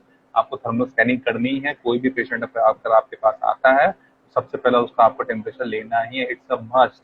आप इसको स्किप नहीं कर सकते। तो फारूक अहमद फतेह सर का क्वेश्चन का आंसर हो क्योंकि गया। सर डॉक्टर सर क्या सुबोध। है, हाँ W ministry of health and science और अपनी क्या बोलते हैं गृह मंत्रालय के आदेश में भी है कि आपको थर्मल स्कैनिंग करना है। अगर आप इसको हाँ। अवॉइड करेंगे तो गवर्नमेंट खुद आपको सपोर्ट नहीं करेगी अगर आप किस क्लिनिक से कोई पेशेंट निकलता है तो। हाँ, एक क्वेश्चन और आया था पीछे का, पीछे से था। डॉक्टर फारूक अहमद फतेह सर ने पूछा है कि क्लिनिक सैनिटाइज करने के लिए कौन से केमिकल का या कौन से सॉल्यूशन का यूज करना है। देखिए सर, तो इसके लिए कोई जगप्रीत सर का भी यही क्वेश्चन था शायद। साथ में बैठे लगते हैं दोनों। देखिए, क्लिनिक सैनिटाइज करने के लिए आपको 1% ऑफ सोडियम हाइपोक्लोराइड का यूज़ करना है, जो कि एंट्रेंस लॉबी से लेके ट्रीटमेंट काउच और इवन आपके सरफेस को वो क्लीन करेगा। 5 लीटर पानी में आप 1% सोडियम हाइपोक्लोराइड मिलाइए, प्रॉपर सैनिटाइज हो जाएगा। WHO ने भी इसे रिकमेंड करा है। इसको बॉडी पे नहीं डालना है, बहुत से लोग इसको बॉडी पे यूज़ करा था जिसके कारण कुछ दिक्कत आने लगी थी। और क्लिनिक के इंस्ट्रूमेंट को सैनिटाइज करने के लिए अल्कोहल बेस्ड सैनिटाइजर लेना है। प्योर अल्कोहल बेस्ड सैनिटाइजर रहेगा तो आपके इलेक्ट्रोड है, आपकी मशीन से, और ये सारी चीज़ है, आप पावर ऑफ रख के सैनिटाइजर का यूज़ करेंगे, नहीं तो आपके क्लिनिक पे शॉर्ट हो सकता है। एक मेजर ध्यान रखिएगा, अपन सब इलेक्ट्रॉनिक डिवाइस के साथ खेलते हैं। अगर आपने अभी चीज़ चालू रखी और उस पर पानी अल्कोहल बेस्ड सैनिटाइजर डाला तो शायद शॉर्ट हो सकता है। तो आप डिसइंफेक्टेंट क्लिनिक को आप रेगुलर करिए, क्लिनिक खोलने के पहले करिए, क्लिनिक वाइंड अप के बाद करिए, हो सके तो हर पेशेंट के बाद तो करिए, काउच से लेके सब चीज़ों को। ठीक है। डॉक्टर सुबोध फुजियो का क्वेश्चन है कि what precaution should be taken during home visits. अगर हम मैक्सिमम पेशेंट्स हम होम विजिट्स पे भी देखते हैं, हमारे बहुत सारे पेशेंट्स हैं जो होम विजिट करते हैं, तो अपनी क्लिनिक पे तो आपने सारे प्रिकॉशंस रखे, ठीक है, आप हर चीज सैनिटाइज कर रहे हो, लेकिन जब आप किसी के दूसरे के घर पे आप जा रहे हो, वहां पर अपने आप को सेफ कैसे रख सकते हो आप, उसके बारे में कुछ बताइए। देखिए, आप आप क्या होम प्रिकॉशन विजिट रखोगे? देखिए, होम विजिट के लिए आपको कुछ बेसिक प्रिंसिपल फॉलो करना पड़ेगा। आप सबसे पहले तो पेशेंट का सिलेक्शन क्राइटेरिया डिसाइड करिए। पेशेंट आपका बेड रिडन होना चाहिए कि उसकी मोबिलिटी ज़ीरो होगी आउटगोइंग। अगर पेशेंट आपका सिर्फ घर में रहता है, वो कहीं नहीं जाता, तो एक पहला सेफ्टी नॉर्म्स आपको मिल जाता है कि हाँ, मेरा पेशेंट घर में ही रहता है, ठीक है। उसके घर वालों से बोलिए कि अगर मैं इसे ट्रीटमेंट दे रहा हूँ तो आप लोग इनसे थोड़ा सोशल डिस्टेंसिंग मेंटेन करिए, ठीक है। ऐसा नहीं कि उनके यंग फैमिली में कोई बच्चा है वो बाहर घूम रहा है या कुछ है, तो अगर आपको उन्हें गाइड करना पड़ेगा कि इन्हें आप सोशल डिस्टेंसिंग पे मेंटेन रखिए। और जो क्लिनिक पे आप नॉर्म्स फॉलो कर रहे हैं, आप अपनी किट बनाइए, प्रॉपर हैंड ग्लव्स लीजिए, अपने प्रॉपर हैंड ग्लव्स लीजिए, फेस मास्क लीजिए, फेस शील्ड लीजिए, हेड कैप लीजिए। ये सब के साथ भी आप होम विजिट अच्छे से कर सकते हैं। पेशेंट को थोड़ा अटपटा लगेगा, पेशेंट को भी बोलिए आप भी मास्क लगाइए होम विजिट में। बिल्कुल डरने की, घबराने की और शर्म की बात नहीं, क्योंकि आप सेफ रहेंगे तो आप 100 लोगों को सेफ रख पाएंगे। अगर आप इन्फेक्टेड हो गए तो कहीं ना कहीं आप समझ रहे हो आप कितना बड़ा इन्फेक्शन रेट बढ़ा सकते हो। अपने आप को सेफ रखना गुनाह भी ही बहुत एक तरीके ज़रूरी है। से। हाँ। ठीक है। नेक्स्ट क्वेश्चन है पायल मालपानी ठाकरे का कि अकॉर्डिंग टू यू आप कब तक क्लिनिक ओपन करने का सजेशन देंगे। मतलब कि जो आपके फेलो फिजियोज हैं, प्रोफेशनल्स हैं जिनके क्लिनिक अभी शट डाउन है ड्यू टू लॉकडाउन, उसको आप क्या सजेशन देंगे कि आपको कब तक, या तो लॉकडाउन खत्म होने का वेट करना है, या जो केसेस है उन पे डिक्लाइनेशन पे ध्यान देना है कि जब वो डिक्लाइन होना स्टार्ट नहीं, हो जाए तब मे, कब करेंगे आप? मैंने यही जो अभी स्टार्टिंग की गाइडलाइंस बताई, मैंने उसमें यही बताया। भोपाल, इंदौर, उज्जैन, ये तीनों शहर रेड जोन में है। MP की बात कर रहे हैं अपन फिलहाल। इन रेड जोन में अपन को थोड़ा ध्यान रखना है। 1 तारीख से आप मैक्सिमम क्लिनिक्स खोल सकते हैं, सब कुछ अपनी चीज़ें कर सकते हैं, पर मेरा यही सजेशन है कि आप उन्हीं पेशेंट्स को क्लिनिक पे बुलाएं जिनकी आपको हिस्ट्री पता हो, आपके वेल नोन हो।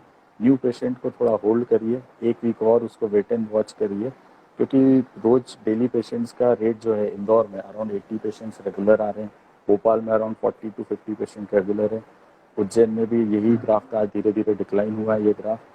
कहीं ना कहीं अपन आगे बढ़ रहे हैं, और अगर अपन इसी चीज़ से आगे बढ़ेंगे तो शायद 1 वीक बाद 99% फिजियोथेरेपी क्लिनिक्स वर्किंग में आ जाएंगे। एक और क्वेश्चन आया सर कि पीपीई किट क्लिनिक पे आप रिकमेंड करेंगे पहनना, या आप जब होम विजिट पे जा रहे हो, मतलब फिजियोज अपने जो डे टू डे लाइफ में हो उसमें पीपीई को इंट्रोड्यूस करना चाहते पीपीई हैं किट कि नहीं देखिए, चाहते हैं? पीपीई किट का मैं क्लिनिक पे इतना सजेस्ट नहीं करूँगा। आप मेडिकल गाउन ले लीजिए, जो सर्जिकल गाउन्स आता है, आप उसको रेंडमली यूज़ करिए, क्योंकि क्रॉस इन्फेक्शन का खतरा है। अगर आपने पेशेंट को मास्क दिया है तो वो कफ भी करेगा, स्नीज भी करेगा, तो वह सारी चीज़ उसके मास्क के अंदर ही रहेगी। पीपीई किट अगर क्लिनिकल प्रैक्टिशनर में देखा जाए तो डेंटिस्ट एक ऐसा प्रोफेशन है कि वो पेशेंट के सिक्रीशंस के सबसे ज़्यादा पास होता है। समझ रहे हो आप, एक डेंटिस्ट को वर्क करना है, ईएनटी को वर्क करना है, तो वो पेशेंट के सलाइवा सिक्रीशंस के साथ ही काम करता है। तो उनके लिए तो आईसीएमआर की गाइडलाइंस में स्ट्रिक्टली कहा गया है कि यूज़ ऑफ पीपीई किट्स। हम लोग गाउन्स, सर्जिकल गाउन्स जो है उसमें प्रॉपर सेफ्टी नॉर्म्स के साथ कर सकते हैं। ये वॉशेबल होता है, इकोनॉमिकली भी सस्ता पड़ेगा और अच्छा है सेफ्टी के लिए। ठीक है, नेक्स्ट क्वेश्चन मेरा ये है सर कि जैसे कि आप क्लिनिकल स्टैंडर्डाइजेशन कमेटी के चेयरमैन बने हैं सेंट्रल जोन के, तो इस कमेटी का एक्चुअली काम क्या है? मल्टीपल कमिटीज बन रही है, ये बहुत ही तारीफ की बात है कि under the guidance of our national president doctor Sanjeev Jha, doctor K M Annamalai sir अपने सेक्रेटरी और रुचि भाषण सर, इन सबके गाइडेंस में मल्टीपल कमिटीज बन रही है, जो पिछले 2-3 महीनों से हलचल हमने देख रही है, देखा जा रहा है ये में मल्टीपल कमिटीज बन रही है, सब कमिटीज बन रही हैं। तो कहीं ना कहीं से मुझे ऐसा लग रहा है कि प्रोफेशन में अपलिफ्टमेंट का थोड़ा सा प्रयास बेहतर तरीके से और होना स्टार्ट हो गया। हायरकी बन रही है, एक चैनल बन रहा है जिसपे सबको अपनी बात कहने का, सबको अपना इम्प्रोवाइज करने का मौका मिले। तो क्योंकि आप क्लिनिकल स्टैंडर्डाइजेशन कमेटी के चेयरमैन हैं, तो ये कमेटी आखिर काम क्या करेगी? मतलब इसके क्या ऑब्जेक्टिव्स हैं, क्या इसका आउटकम होगा अगले 1-2 सालों में, उसके बारे में कुछ? IAP Indian association of physiotherapist पिछले 30 से 40 सालों से काम कर रही है। पहले लिमिटेड सोर्स हुआ करते थे, एमपी में 1-2 पोस्ट बेरर ही हुआ करते थे। फिर झा सर ने एक विज़न देखा कि क्यों ना हम इसको डिसेंट्रलाइज करते हैं। डिसेंट्रलाइजेशन से ये होगा कि डिस्ट्रिक्ट लेवल से लेके हर रूट तक एक फिजियोथेरेपिस्ट आपको मिलेगा, जिससे कि वह आगे अपने क्लिनिकल अप्रोच और अपने स्टैंडर्ड्स को सुधार पाए एसोसिएशन के साथ मिलकर। तो उसी एसोसिएशन में जैसे भोपाल ब्रांच बनी थी, उसका आप भी पार्ट थे, मैं भोपाल का सेक्रेटरी रहा 1.5-2 साल। उसके बाद फिर अब क्लिनिकल स्टैंडर्ड के लिए मुझे अपॉइंट करा सेंट्रल जोन का। अभी फिलहाल गाइडलाइंस उसकी कुछ बन रही है। क्लिनिकल स्टैंडर्ड्स का ये मतलब रहेगा कि जैसे अगर आप WCPT को फॉलो करते हैं, वर्ल्ड कॉन्फेडरेशन फिजिकल थेरेपी, तो उसका यही है कि उसने सारी चीज़ों के लिए एक गाइडलाइंस बनाई है। अगर आप उसको फॉलो करेंगे तो आप एक इथिकल प्रैक्टिस कर पाएंगे, सिस्टमेटिक कर पाएंगे। आज भी अपने इसमें थोड़ा सा डिफरेंशिएशन है ट्रीटमेंट्स में लेके। एक यूनिवर्सल जो बोलते हैं ना कि एक फिजियोथेरेपिस्ट है, फॉर एग्जांपल एक लाइन होती है कि इसको फॉलो करना है, पर वो लाइन शायद फॉलो सब लोग नहीं करते। क्यों? क्योंकि गाइडलाइंस आती है, उसको फॉलो करना। और ये तो स्टैंडर्ड जब कमेटी बनेगी तो कुछ क्लिनिकल स्टैंडर्ड्स नॉर्म्स आएंगे, गवर्नमेंट को हम बता पाएंगे कि ये हमारे क्लिनिकल स्टैंडर्ड्स है। और कहीं ना कहीं अपनी बहुत सी डिमांड्स अभी अधूरी है, उस डिमांड्स को आपको गवर्नमेंट तक पहुंचाना पड़ेगा। ये सारी चीज़ें जैसे जैसे आपकी इम्प्रोवाइज होगी, अराउंड 18 कमेटी डिसाइड हो रही है आईएपी की तरफ से कि इन 18 कमेटीज़ में हर स्टेट से, हर सेंट्रल जोन में 4 स्टेट है, हर 4 स्टेट में से एक चेयरमैन बनाए हैं। उनका काम है कि इन चीज़ों को आपके एरिया में आपको इम्प्रोवाइज़ करना। तो एक नेशनल गाइडलाइन इशू होगी बहुत जल्दी क्लिनिकल स्टैंडर्ड के ऊपर, फिर उसको फॉलो करवाना पड़ेगा। उसके लिए हमें अवेयरनेस कैंप लगाने पड़ेंगे, फिजियोस को अवेयर करना पड़ेगा, CMEs करना पड़ेगी कि how to improve our clinical practice और बाकी सारी चीज़ अपन कैसे इम्प्रूव कर पाए। और मैं देख रहा हूँ कि जो नया ब्लड आ रहा है फिजियोस का, वो सब ये करना चाहता है। उन्हें मटेरियल चाहिए, उन्हें सोर्स चाहिए, उन्हें पता नहीं कि सर हमें करना क्या है, आप बताइए सर क्या करें। वो टेक्नोलॉजी फ्रेंडली है, उनके लिए सब बहुत आसान है करना, पर उनके पास प्रॉपर गाइडेंस नहीं है कि वो करे तो उसको कैसे इम्प्लीमेंट नहीं। तो हम लोगों का काम है उन्हें सिर्फ गाइडेंस करना। ये भी अच्छा काम कर रही है।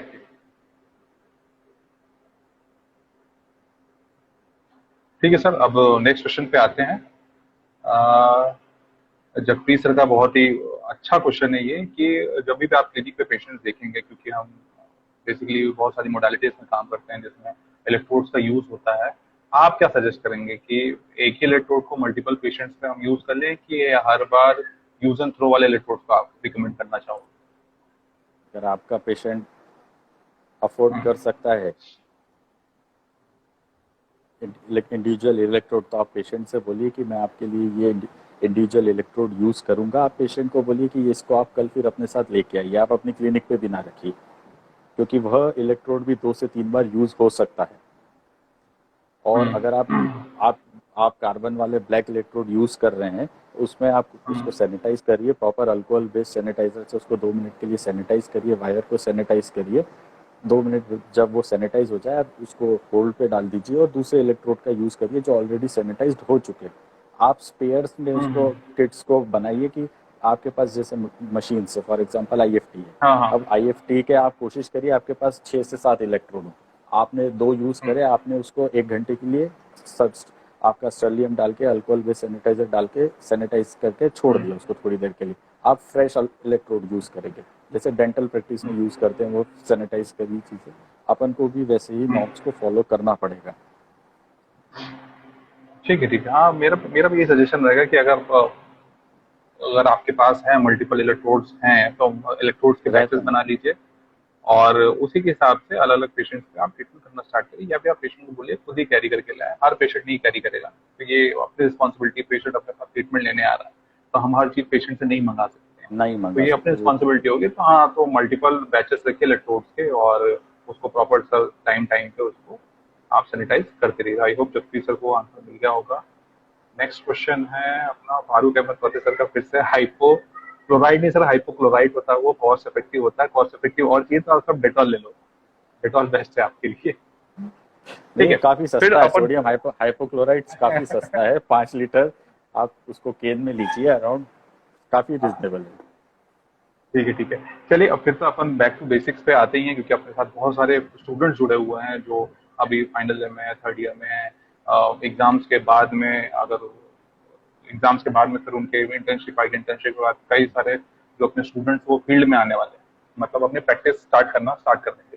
क्योंकि हम स्टैंडर्डाइजेशन की बात कर रहे हैं, हम इम्प्रोवाइजेशन की बात कर रहे हैं, तो मेरा आपसे कुछ एक इनपुट्स मुझे चाहिए कि बच्चों को कई बार गाइडेंस नहीं होती है कि जैसे मुझे जब आप अगर अपना क्लिनिक खोलना है तो मुझे क्या क्या प्रोसीजर्स को फॉलो करना रहेगा, क्या क्या मुझे ऐसे डॉक्यूमेंट्स लगते हैं या रजिस्ट्रेशन वर्क जिसे हम कहते हैं सो कॉल्ड, कि कहाँ कहाँ पे मुझे रजिस्ट्रेशन कराना है, पैरामेडिकल काउंसलिंग कराना है कि नहीं कराना है, सीएमएचओ से लेटर मुझे चाहिए कि नहीं चाहिए। तो ये बहुत सारे गुत्थम गुत्था वाली चीजें रहती हैं, बच्चे कई बार समझ नहीं पाते हैं, तो उनके लिए आप थोड़ा सा एक गाइडेंस आप प्रोवाइड कर दीजिए। देखिए सबसे और पहले जैसे स्टूडेंट से जितने भी स्टूडेंट जुड़े हुए हैं प्लीज अपने क्वेश्चन पुट ऑन करना स्टार्ट कर दीजिए। देखिए सबसे पहले तो जैसे ही आप आपकी डिग्री कंप्लीट करते हैं, सबसे पहले तो अपनी यूनिवर्सिटी से सारे आपके जितने सर्टिफिकेट्स है उसे कलेक्ट करिए। उससे आपको सबसे फर्स्ट ऑफ ऑल, अगर आप एमपी में प्रैक्टिस करना चाहते हैं, छत्तीसगढ़ में प्रैक्टिस करना चाहते हैं, जो भी काउंसिल जहाँ पे रजिस्टर्ड है उसमें सबसे पहले अपना रजिस्ट्रेशन कराएं। जैसे एमपी में पैरामेडिकल काउंसिल रजिस्टर्ड है, महाराष्ट्र में ओटीपीटी काउंसिल है, छत्तीसगढ़ में छत्तीसगढ़ पीटीओटी काउंसिल है, तो आपकी काउंसिल में रजिस्ट्रेशन मस्ट है। अगर आप काउंसिल में रजिस्ट्रेशन नहीं कराते हैं तो आप एक इलीगल प्रैक्टिशनर कहलाएंगे, आपको आपका रजिस्ट्रेशन कराना चाहिए, ऐसा मैं सोचता हूँ। पर और दूसरा, अगर आप क्लिनिक खोलते हैं आपके एरिया में तो आपके डिस्ट्रिक्ट हॉस्पिटल मतलब सीएचएमओ से आपका क्लिनिक रजिस्टर्ड होना चाहिए। गवर्नमेंट को पता होना चाहिए कि इस एरिया में आपका क्लिनिक है और गवर्नमेंट को आपके बारे में पूरी जानकारी होना चाहिए कि हाँ इस एरिया में ये फिजियोथेरेपी क्लिनिक है। इन केस अगर आपके क्लिनिक पे कोई मॉर्टेलिटी हो जाती है तो आपको गवर्नमेंट सपोर्ट तभी करेगी जब आपके पास प्रॉपर रजिस्ट्रेशन है। अगर आपके पास रजिस्ट्रेशन ही नहीं है तो गवर्नमेंट आपके अगेंस्ट एक्शन ले सकती है और वह आपको बहुत भारी पड़ेगा, आप शायद क्लिनिक जिंदगी भर ना खोल पाए फिर, क्योंकि लीगल अफेयर्स और इसमें आप उलझ सकते हैं। तो सबसे पहले रजिस्ट्रेशन कराएं, उसके बाद नगर निगम में आते हैं, ग्राम पंचायत में आते हैं तो अपना गुमास्ता रजिस्ट्रेशन कराएं। ये सारी चीज़ बेसिक्स हैं कि क्लिनिकल इथिकल नॉर्म्स से उसको फॉलो करें। अगर ये सब आप फॉलो करेंगे तो आप एक अच्छी प्रैक्टिस कर पाएंगे और कोई भी आपके अगेंस्ट कुछ लीगल एक्शन नहीं ले पाएगा। ठीक है सर, आप इसके नया लिए देखिए मैं आपको क्वेश्चन प्रोसेस बताता हूँ, हाँ मैं बताइए। बहुत इजी है बच्चों के लिए। देखिए आजकल सब ऑनलाइन प्रोसेस हो गया है, अपने टाइम तो लेटर देना पड़ता था, इवन अपन लोगों को एमपी पैरामेडिकल काउंसिल आना पड़ता था इंदौर से कि अपना लेटर कहाँ है। आजकल एमपी ऑनलाइन के थ्रू आप सारे डॉक्यूमेंट सबमिट करिए, ऑनलाइन आपके पास रजिस्ट्रेशन आएगा। क्लिनिक रजिस्ट्रेशन के लिए क्लिनिकल रजिस्ट्रेशन एक्ट बना है, उसमें आप जाके रजिस्ट्रेशन करिए, अपने डॉक्यूमेंट सबमिट करिए, आपका क्लिनिकल रजिस्ट्रेशन अराउंड 600 या 500 रुपीज़ फीस है। सीएमएचओ से डिस्ट्रिक्ट हॉस्पिटल से आपका क्लिनिक रजिस्टर्ड हो जाएगा। बहुत बेसिक सी चीज़ें एमपी ऑनलाइन के थ्रू हो जाती है, पर हम कहीं ना कहीं इसको अवॉइड करते हैं, लापरवाही करते हैं और छोड़ देते हैं। ठीक है, चलिए सर, अब नया नेक्स्ट क्वेश्चन है। ये थोड़ा हॉट एंड बर्निंग टॉपिक है, इससे शायद बहुत सारे बच्चे प्रोफेशनल सब अपने आप को कनेक्ट कर लेंगे। आज से 6 महीने साल भर पहले की बात है। बहुत हल्ला मचा था। काउंसिल का इंडिपेंडेंट फिजियोथेरेपी काउंसिल एमपी में चाहिए। आईपी ने बहुत बेहतरीन काम किया, उसके लिए मल्टीपल रैलीज हुई थी, मल्टीपल प्रोटेस्ट हुए थे। हम काफी हद तक आगे पहुंच गए थे, लेकिन अचानक से सब कुछ ठंडे बस्ते में चला गया। किसी को कुछ नहीं पता चला कि अब क्या, इसके बाद क्या होगा। मतलब बहुत सारे प्रोमिस बन गए थे कि हाँ अब बस जल्दी ही काउंसिल बनने वाली है। मतलब हम सबके दिमाग में चल गया था कि नियर फ्यूचर में काउंसिल अपनी बन जाने वाली है। तो कहाँ इन सब के बीच में चीजें कहाँ पे रुक गई? आप उस टाइम पे बहुत ज्यादा एक्टिव थे, मतलब हर चीज में आपका पार्टिसिपेशन हम देख ही रहे थे। आपके साथ मैं भी था, हमारे बहुत सारे फेलो फिजियोज भी थे उसमें थे। तो बच्चों के मन में बहुत सारे सवाल हैं, या जो ऐसे प्रोफेशनल्स हैं जो जिनके पूरे मूवमेंट के बारे में जानकारी नहीं है, उनके मन में भी सवाल है कि आखिर कहाँ पहुंच के एकदम से फुल स्टॉप लग गया, हम क्यों आगे नहीं बढ़ पाए? क्या पाइपलाइन में चीजें चल रही है जिससे हमको जानकारी नहीं है? उसके बारे में कुछ कहिए।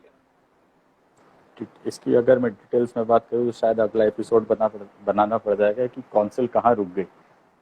बिल्कुल, शॉर्ट एंड स्वीट बताइए सर, शॉर्ट एंड स्वीट। क्योंकि देखिए, इसकी जर्नी स्टार्ट हुई थी जून एंड में। एक लेटर आया था काउंसिल से कि फिजियोथेरेपिस्ट क्लिनिक्स रजिस्टर्ड होना चाहिए और फिजियोथेरेपिस्ट का रजिस्ट्रेशन होना चाहिए पैरामेडिकल काउंसिल। उस लेटर से लोगों के अंदर एक आग लगी, लोग इकट्ठे हुए, सब लोगों ने अपने अपने स्तर पे प्रयास करे। कुछ डॉक्टर लगाने शब्द डॉक्टर लिखने के इस पे भी क्वेश्चन मार्क्स थे, अनऑथराइज क्लिनिक को बंद करने के भी ऑर्डर्स थे। तो लोगों में एक डर बैठा। वो डर ऐसा था कि सब लोग बाहर निकले कि अब क्या होगा, क्लिनिक कैसे चलेगा, कहीं मेरा क्लिनिक तो बंद नहीं हो जाएगा, मेरा रजिस्ट्रेशन नहीं है।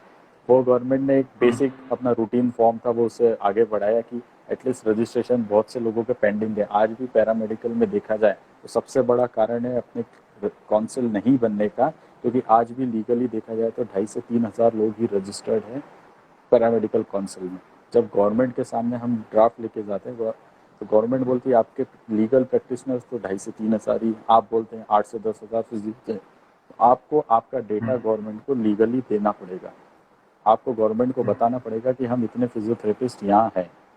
तो कुछ कम्युनिकेशन गैप है या कुछ बोलते हैं कि ऐसा डिस्टेंस आ रहा है कि जिसके कारण गवर्नमेंट तक अपनी बात अपन पहुंचा नहीं पा रहे। रैलियाँ हुई, आईएपी ने एक प्रेस कॉन्फ्रेंस करी कि ऐसा ऐसा हमारा पूरे स्टेट में मूवमेंट रहेगा। हर डिस्ट्रिक्ट लेवल पे रैलियाँ हुई, प्रदर्शन हुए। फिर उसके बाद भोपाल में कुछ मेरे कलीग्स थे, उन्होंने भूख हड़ताल भी करी, सब कुछ करा। उससे एक जो इम्पैक्ट पड़ा वो अच्छा इम्पैक्ट पड़ा और कई लोगों ने फिजियोथेरेपी के सपोर्ट के लिए आगे बढ़ने के लिए सपोर्ट करा। उसी बीच विधानसभा का सेशन चल रहा था। विधानसभा के सेशन में हम लोग एक क्वेश्चन लाए, क्वेश्चन का जवाब मिला। वहाँ पे एक विधेयक बिल पास हुआ कि प्रदेश में एक फिजियोथेरेपी की काउंसिल बनना चाहिए। अब वो विधानसभा से पास होके चला गया मंत्रालय मतलब वल्लभ भवन। वहाँ पे इसकी प्रोसेस चल रही है। उन्होंने ड्राफ्ट बनाने के लिए हमसे सजेशंस मांगे, सारी चीज़ हम उनको प्रोवाइड कर चुके हैं। और गवर्नमेंट के जो इतने पेंडिंग्स काम है उसके बीच में सारी चीज़ें चलती रही। 2 बार प्रिंसिपल सेक्रेटरी हेल्थ बदले हैं या उनका ट्रांसफ़र हुआ जनरल। अभी भी हम रिसेंटली जो नए प्रिंसिपल सेक्रेटरी सर बने थे उससे आईएपी का डेलीगेशन मिल के आया था। मैं Vijay sir, Jha sir, Jagdish sir, हम लोग गए थे, उन्हें बता के आए। पर उसी के बाद अनफॉर्चुनेटली गवर्नमेंट चेंज हुई है, अब नई गवर्नमेंट फिर से आई है। अब देखिए उसको आगे हम वापस से कोशिश करते हैं कि उसी जहाँ ये चीज़ रुकी थी उसको यहाँ से आगे बढ़ा के as soon as possible council के लिए हम सरकार से बात करें कि वो कब इसको इम्प्लीमेंट करेगी। तो विधानसभा से ऑर्डर पास हुआ। मतलब हम मान सकते हैं कि इन नियर फ्यूचर बहुत जल्दी हमें हमारी फिजियोथेरेपी काउंसिल मिलेगी इंडिपेंडेंट। कोशिश 100% इंडिपेंडेंट की ही है। सबकी लड़ाई इंडिपेंडेंट की है। गवर्नमेंट से लड़ना इतना आसान नहीं है। पिछले 30 सालों से नेशनल लेवल पे लड़ रहे हैं, 20 सालों से एमपी में लड़ रहे हैं।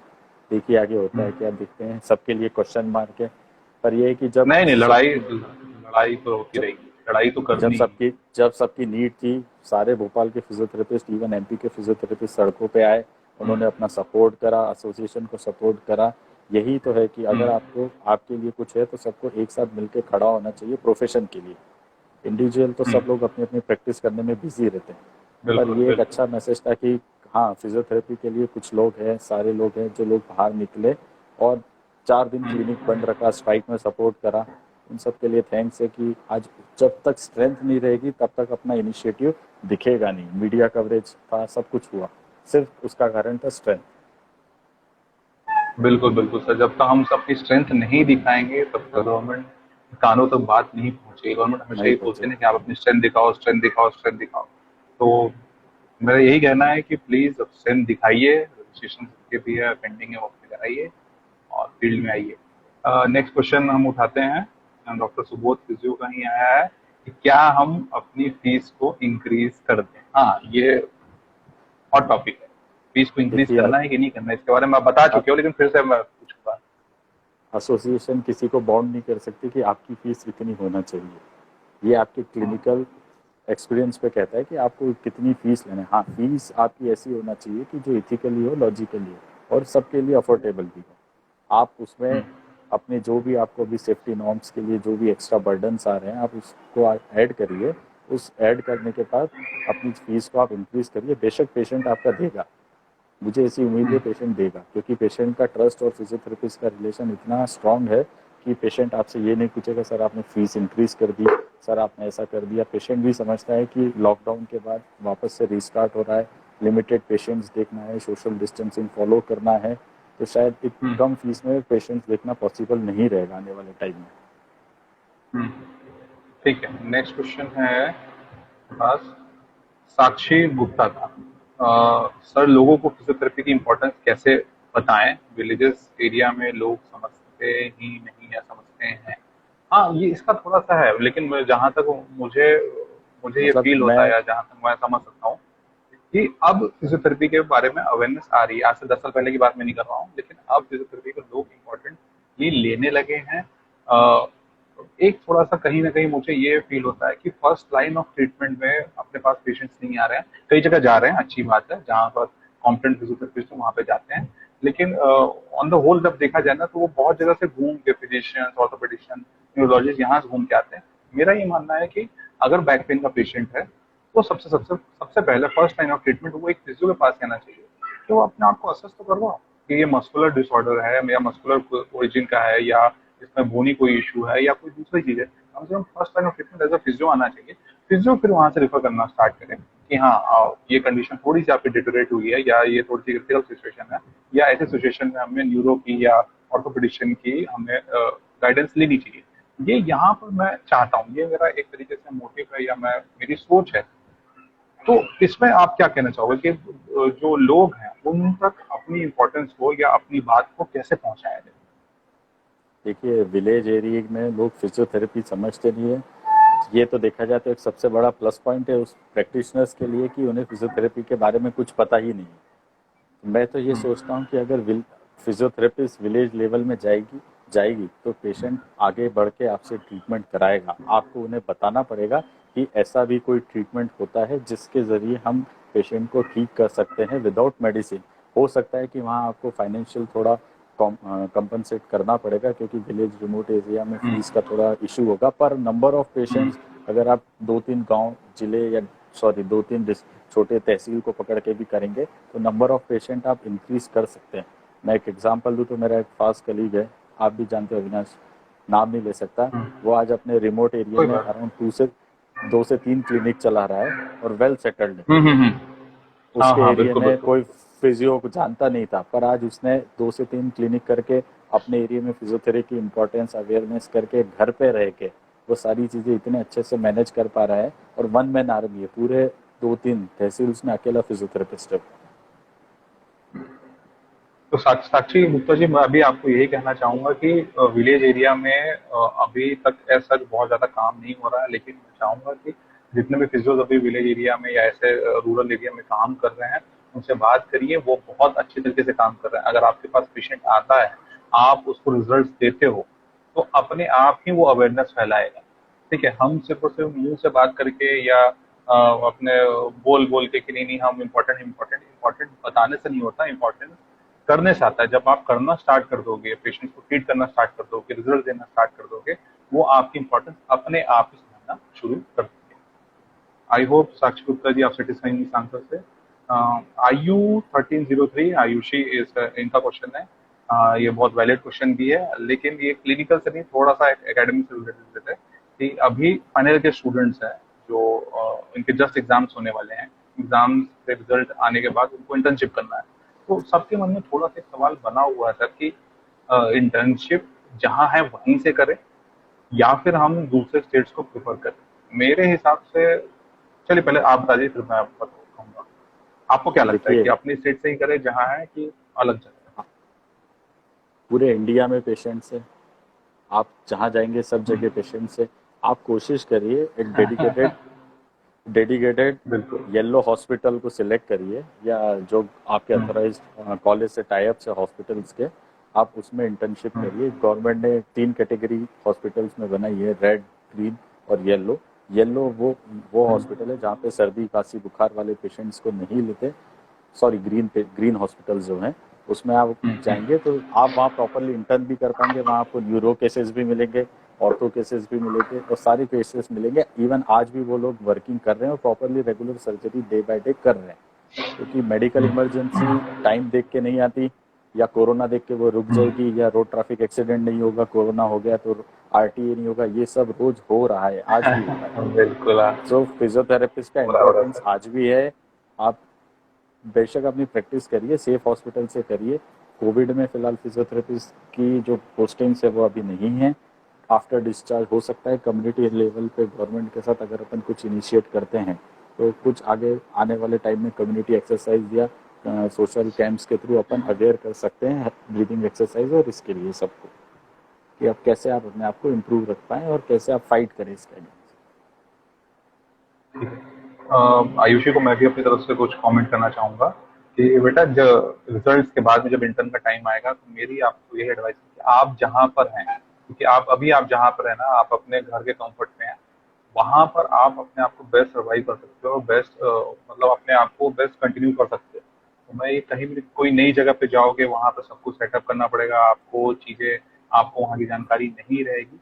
इससे अच्छा है कि जहां पर आप हो वहाँ के कोई जो बेस्ट हॉस्पिटल है, जो कोविड-19 का हॉस्पिटल, मतलब डेडिकेटेड हॉस्पिटल नहीं है, जो दूसरा हॉस्पिटल जैसे सर ने बताया ग्रीन या येलो कोडेड, वहाँ पर आप अपनी इंटर्नशिप को जरूर कंटिन्यू कर सकते हो। लेकिन उससे पहले अभी अपने एग्जाम्स पे फोकस करो, इंटर्नशिप आती रहेगी। और नेक्स्ट क्वेश्चन।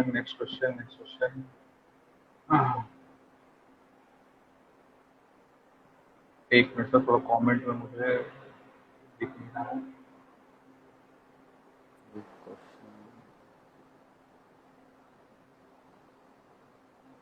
ठीक है, नेक्स्ट मेरा ये सर कि अब इस सेशन को एंड करने की तरफ अपन आगे बढ़ते हैं। जाते जाते कुछ एक छोटे मोटे टिप्स दे दीजिए, और जो अपने फिजियो प्रोफेशनल्स हैं प्लस जो अपने स्टूडेंट्स हैं उनके लिए आपकी तरफ से क्या मैसेज? एक मिनट। ये अब जैसे आपने एक फ्लायर इसका डिज़ाइन करा था कि क्लिनिकल स्टैंडर्ड और करंट सिनेरियो में, मैं कुछ क्लिनिकल स्टैंडर्ड्स को फॉलो करता हूँ अपनी प्रैक्टिस में। अगर आप लोग भी इसको फॉलो करें, और ये सजेशन WCPT ने दिए थे आयरलैंड में 2018 में, उनकी जो GB मीटिंग हुआ था उसमें उन्होंने कुछ सजेशन दिए थे कि कैसे आप अपनी क्लिनिकल प्रैक्टिस को इम्प्रूव कर सकते हैं। अगर आप लोग इसको फॉलो करेंगे तो शायद मे बी आप एक अच्छे सक्सेसफुल फिजियोथेरेपिस्ट बन जाएंगे। तो उसके कुछ 12 हेडिंग्स है, मैं शॉर्ट में अगर उसको एक्सप्लेन कर पाया। सबसे पहला है एथिकल बिहेवियर। कोर स्टैंडर्ड्स है एथिकल बिहेवियर। एक ऐसा एथिकल बिहेवियर मतलब आपका जो पेशेंट के प्रति व्यवहार होना चाहिए वो लॉयल होना चाहिए। आपकी जो ट्रीटमेंट की बाउंड्रीज है वह आपके स्कोप ऑफ प्रैक्टिस के अकॉर्डिंग होना चाहिए। ऐसा नहीं फिजियोथेरेपिस्ट अपनी प्रैक्टिस के अलावा सारी प्रैक्टिस कर रहा है, फिजियोथेरेपी नहीं कर रहा। तो सबसे पहला आपका एथिकल बिहेवियर एक फर्स्ट पॉइंट उसका, जिसको आपको फॉलो करना चाहिए। आपको पेशेंट के लिए लॉयल होना चाहिए। सेकंड होता है प्रॉपर कंसेंट।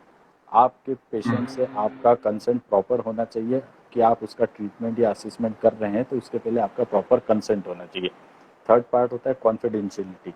कॉन्फिडेंशियलिटी एक ऐसा पार्ट है, पेशेंट और फिजियो का रिलेशन ट्रीटमेंट लेते लेते एक कॉन्फिडेंशियल मतलब एक ऐसा बिल्ड हो जाता है कि आपको बहुत सी उसकी बीमारियों के बारे में पता रहता है और बहुत सी सारी चीज़ें आप उससे शेयर करते हैं। सेशन शायद एंड होने वाला है सर। मैं फिर से ओके, आपको लाइव रिजॉइन देता हूँ। करें। सेशन जस्ट एंड होने वाला है। हाँ,